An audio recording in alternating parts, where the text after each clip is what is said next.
NewZo, you ever heard of it? Nope, it's not a magic cleaning solution or even a video game.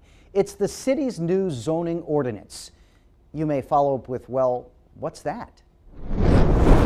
It basically is the tool that is used to implement the comprehensive plan. And growth management is a zoning ordinance, and our zoning ordinance, our current zoning ordinance, was written in the 1960s. It's also used to determine density, height, setbacks, how you develop. In some ways, as an 18th century village that's trying to figure out how to become a 21st century city.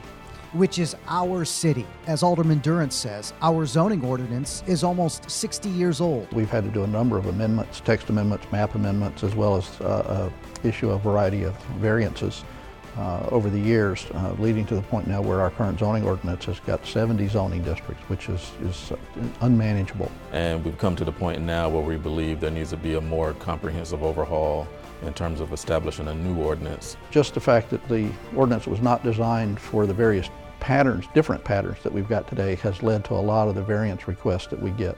We really shouldn't be going through as many variance requests and text amendments as we are, and it's mostly because the current ordinance is just not adequate for our needs today.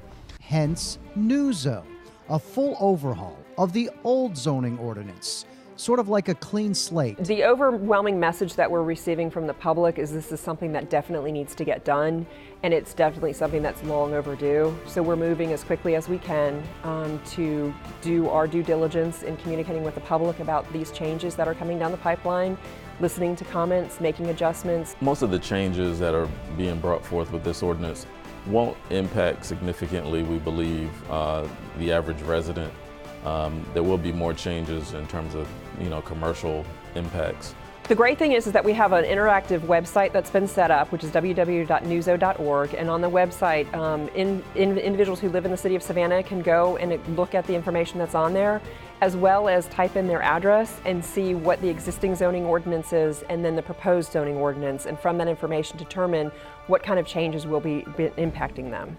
The goal is to have something that is new, that is a little bit easier to understand. I think that as we move forward, we're still going to be cleaning the ordinance up with regards to making it more user-friendly, because you don't know what issues that you've got with the document until people have to use it. And when you go to that website, it's got all the information, it's got the current draft, and one of the coolest things it has is a map tool, whereas you can go to the map tool, you can type in your address, and it'll zoom in right to your property. It'll tell you the existing zoning of your property, as well as what's being proposed in NewZo. Right now, we're moving forward in having stakeholder meetings to discuss the implications of NewZo. And from there, it'll be presented in the Planning Commission during the month of July, as well as during the month of August. And we anticipate getting it to City Council during the month of October, and for everything to come to fruition as far as the actual ordinance coming in place in January 1, 2019. Again, if all goes as planned, the City of Savannah will have its first new zoning ordinance since the last one was adopted, and that was in 1960.